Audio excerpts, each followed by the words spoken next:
Bom dia. Bom, estamos aqui agora para falar sobre a entrega 2 do nosso trabalho de engenharia de software, né? Que é o sistema SBC Web.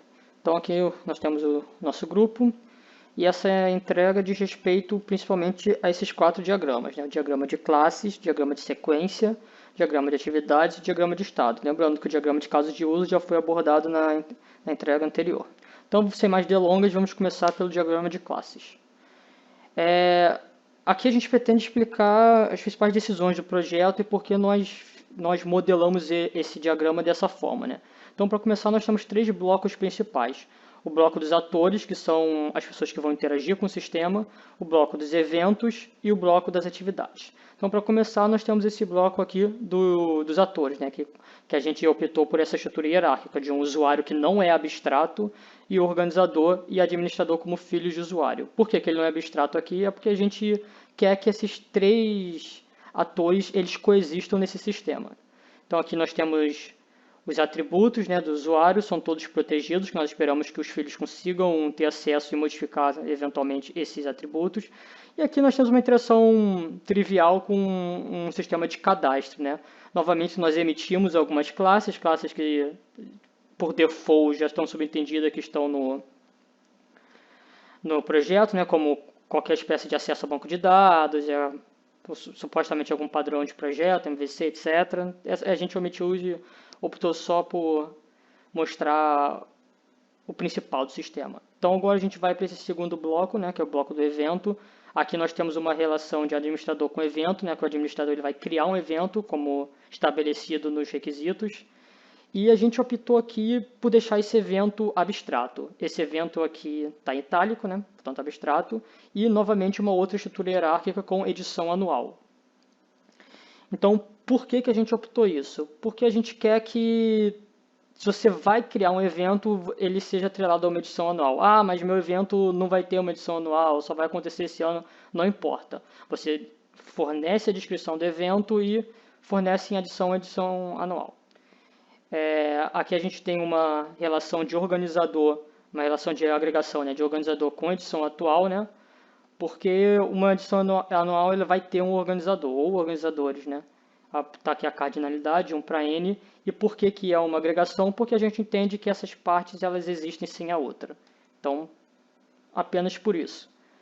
Então, agora a gente vai aqui para o terceiro bloco, que é o bloco de atividades, né? Aqui, em atividades, a gente novamente está usando uma agregação com o espaço, né?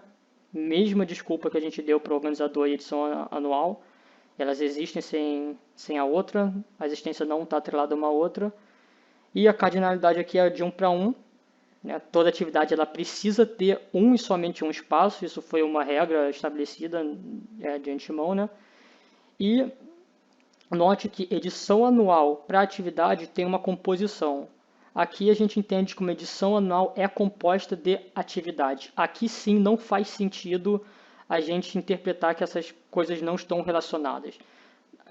Para pôr isso em prática, né, para ver isso em um exemplo, é só dar uma olhada nos atributos de atividade. A gente tem atributos bem genéricos como tipo, nome, descrição, mas agora nós temos atributos bem atômicos, como data, horário de início, horário de fim, local, porque essa atividade está atrelada necessariamente a uma edição anual específica. Né? E o organizador ele vai interagir com essa atividade, né? Ele vai fazer edição, etc. O organizador vai cadastrar o espaço de antemão, que é uma requisição do sistema. E aqui a gente tem que o usuário vai interagir com a atividade, né? Através de um processo de favoritar. Então, basicamente, esse é o nosso diagrama de classes, né? E só para esclarecer, isso aqui é em fase de análise, né? Teve então, um questionamento no nosso grupo se era projeto ou análise, porque na etapa 1 pedia ambos, mas na segunda só de análise, a gente optou deixar na de análise. Mas não seria difícil, né, fazer a transição para projeto. Por exemplo, o usuário teria algum método aqui Desculpa, atividade teria algum método de favoritar. O usuário teria então um atributo que seria uma lista de favoritos. O administrador teria um método para adicionar um organizador no evento, etc. Basicamente, só para ilustrar como seria fácil fazer essa transição. Bom, o diagrama de sequência, ele vai modelar as interações entre os objetos em um único caso de uso, né? ele vai ilustrar como as diferentes partes de um sistema ela conversa entre si nessa troca de mensagens. Nesse diagrama de sequência que a gente está utilizando, eu decidi deixar só mensagens síncronas, né?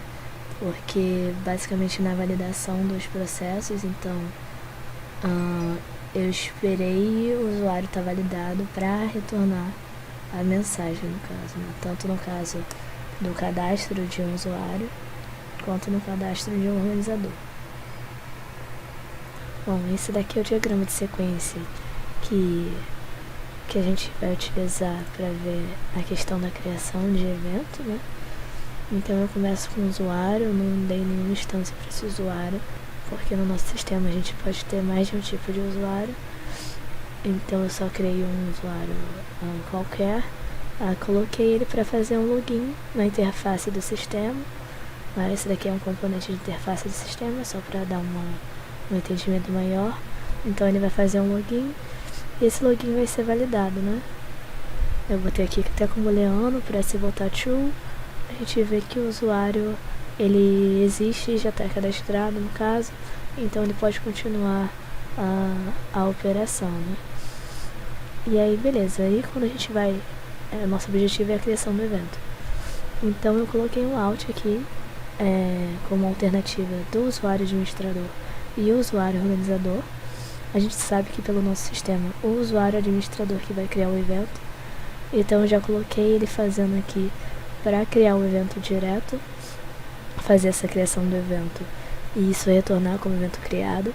Aqui eu poderia ter utilizado outros componentes nesse diagrama de sequência, um método de controle para que esse criar evento fosse até o controle e do criar o controle fosse para a instância de evento e depois voltasse para o controlador e voltasse como evento criado para o administrador, mas eu preferi só fazer essa ligação direta só para mostrar esse fluxo como seria direto, né, do usuário. Ele vai clicar em algum botão para criar o evento e a partir disso ele vai ter várias opções do que fazer nesse determinado evento, e quando voltar para ele vai estar o evento já criado.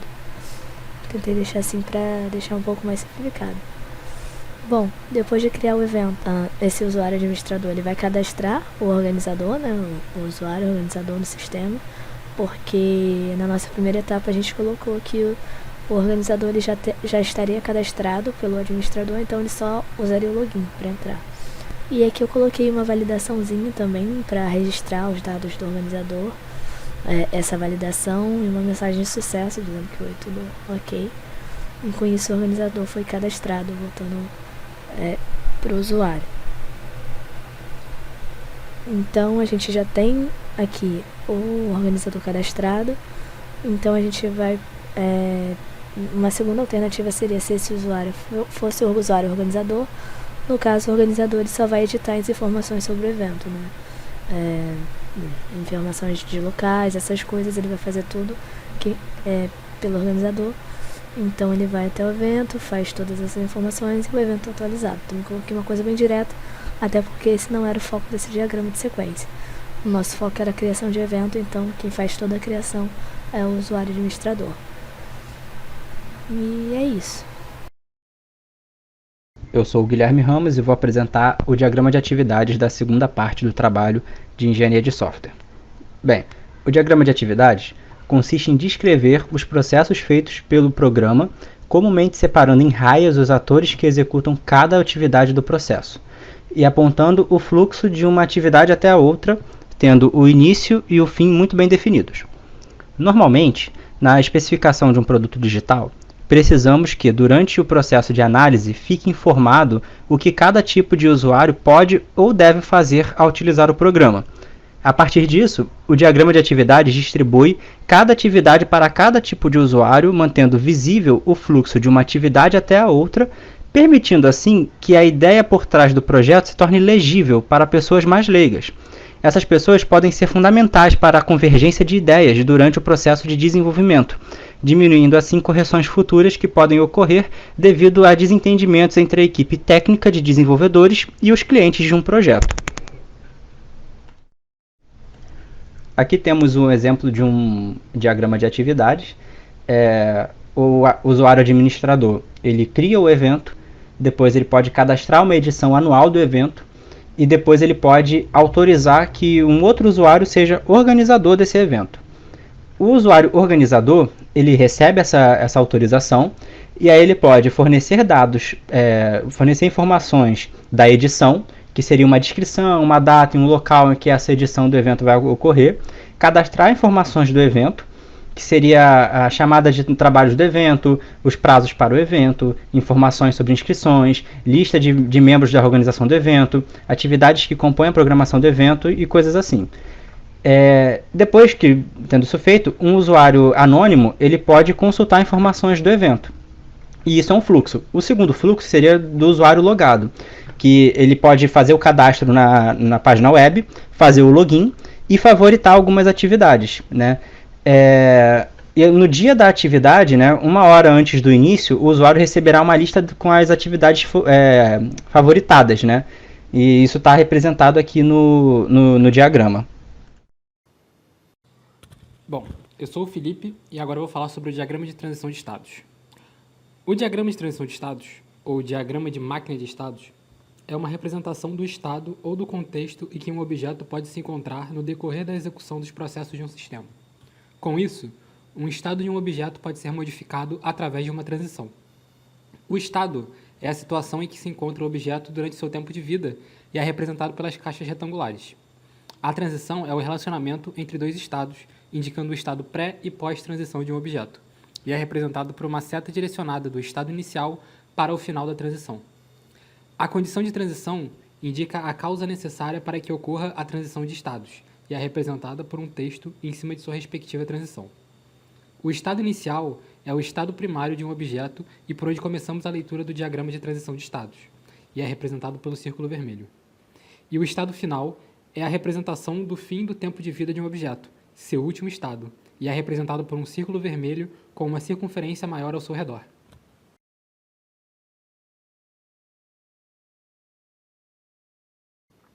Bom, no nosso diagrama, escolhemos representar os estados da classe evento. Primeiramente, ele sai do seu estado inicial quando o administrador clica no botão Criar evento. O estado Criando evento, por sua vez, tem como efeito de entrada receber as informações relevantes ao cadastro do evento. Como efeito de execução, ele atualiza essas informações e, como saída, ele gera o caminho da página. A partir desse estado, podemos ir para o estado Atribuindo organizador, a partir do momento em que o administrador aperta o botão Atribuir um organizador. Esse estado recebe um usuário como organizador e tenta validar este usuário. Caso seja validado, o usuário recebe o papel de organizador e o objeto entra no estado em espera. Caso não seja validado, o objeto retorna ao seu efeito de entrada, esperando um outro usuário. No estado em espera, o objeto aguarda alguma ação ser feita para que seu estado seja alterado. Caso um organizador clique no botão Cadastrar atividades, o objeto entra no estado Cadastrando atividade, que recebe as informações da atividade, como nome, data e espaço, e tem como efeito de execução validar se o espaço na data recebida está disponível. Como saída, ele retorna a validação ou não da atividade e retorna para o estado em espera. Uma outra transição do estado de espera é quando o organizador clica no botão Editar informações, fazendo com que o objeto vá para o estado Editando informações. Como efeito de entrada, ele recebe as novas informações do evento e as atualiza. Como efeito de saída, as informações são salvas e o objeto retorna para o estado em espera. Por fim, caso o objeto seja excluído ou encerrado, o objeto vai para o seu estado final e concluímos assim o diagrama de transição de estados.